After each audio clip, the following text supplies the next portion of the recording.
हरियाणा के रोहतक में जेपी नड्डा का कांग्रेस पर बड़ा हमला। बोले हुड्डा सरकार में कांग्रेस ने गरीबों की जमीन छीनकर बड़े बड़े उद्योगपतियों को दी।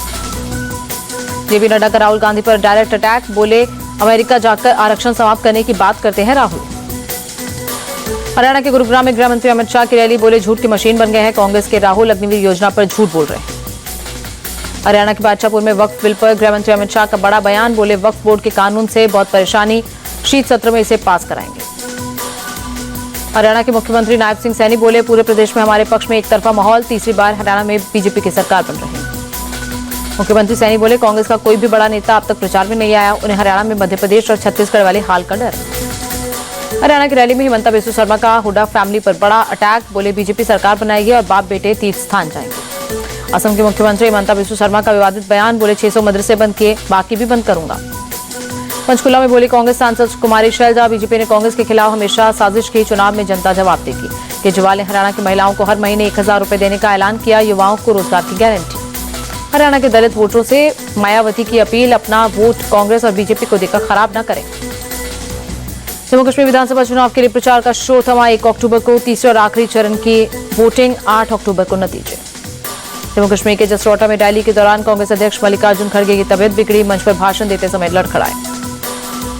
खड़गे की तबियत बिगड़ने के बाद मंच पर मेडिकल टीम बुलाई, चेकअप में लो ब्लड प्रेशर के अलावा बाकी सब ठीक।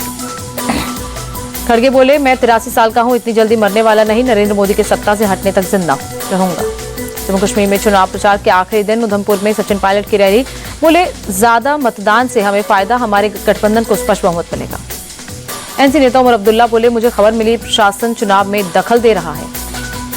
तमिलनाडु सरकार के मंत्री और मुख्यमंत्री एमके स्टालिन के बेटे उदयनिधि स्टालिन ने ली डिप्टी सीएम पद की शपथ। हाल ही में जमानत पर रिहा हुए सेंथिल बालाजी ने भी ली मंत्री पद की शपथ। पिछले साल मनी लॉन्ड्रिंग मामले में गिरफ्तारी के बाद स्टालिन कैबिनेट से इस्तीफा दिया था। डिप्टी सीएम नियुक्त किए जाने पर बोले उदयनिधि स्टालिन, मैं सभी आलोचनाओं को सुन रहा हूं, लेकिन अपना सर्वश्रेष्ठ देने की कोशिश करूंगा।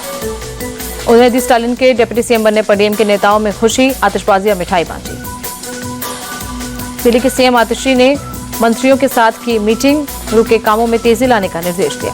कल से दिल्ली की सड़कों पर उतरेंगे सीएम आतिशी समेत दिल्ली के सभी मंत्री। पीडब्ल्यूडी की 1400 किलोमीटर की सड़कों का निरीक्षण करेंगे। सीएम आतिशी ने दिल्ली की जनता को दिया भरोसा, कहा अक्टूबर तक सभी खराब सड़कें ठीक होंगे। न्यायमूर्ति मनमोहन ने दिल्ली हाईकोर्ट के चीफ जस्टिस के तौर पर ली शपथ। उपराज्यपाल वीके सक्सेना ने दिलाई शपथ। दिल्ली दौरे पर छत्तीसगढ़ के मुख्यमंत्री विष्णुदेव साय, राज्य के राष्ट्रीय राजमार्गों के निर्माण कार्य की समीक्षा के लिए सोमवार को केंद्रीय परिवहन मंत्री नितिन गडकरी से मुलाकात।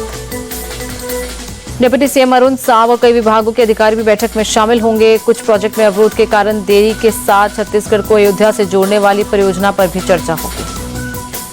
मिसाल बना छत्तीसगढ़ के धमतरी का परस्तराई गांव। सरकार के जल जगार अभियान के चलते सूखती जमीन में लौटी हरियाली। जल संरक्षण राजधानी के तौर पर अपनी पहचान बना रहा धमतरी, प्रोत्साहन के लिए अंतर्राष्ट्रीय जल सम्मेलन का आयोजन करा रही है विष्णुदेव सरकार। यूपी के बरेली में भी तिरुपति के लड्डू का विरोध। आरएसएस, वीएचपी समेत सभी हिंदू संगठनों ने प्रसाद में मिलावट को लेकर जन आक्रोश रैली निकाली। वाराणसी में जर्जर मकानों पर बुलडोजर एक्शन। नोटिस के बाद भी खाली नहीं हुए तो मकानों पर नगर निगम ने चलाया बुलडोजर। नगर निगम के एक्शन का जबरदस्त विरोध, बुलडोजर के आगे लेट गई महिलाएं। फर्रुखाबाद में भी चला बुलडोजर। ग्राम पंचायत की जमीन पर बने 2 दर्जन से ज्यादा मकानों को ध्वस्त किया। जयपुर में हिंदू संगठनों का प्रोटेस्ट, भारत को हिंदू राष्ट्र घोषित करने की मांग। फर्रुखाबाद में बुलडोजर एक्शन पर बोले अखिलेश यादव, बदले की भावना से कार्रवाई हुई। अखिलेश यादव को UP BJP chief Bhupendra Chaudhary ने दिया जवाब, कहा किसी निर्दोष की संपत्ति पर नहीं चलता बुलडोजर। नेपाल में बाढ़ बारिश से मचा हाहाकार, बाढ़ की चपेट में आने से 112 लोगों की मौत।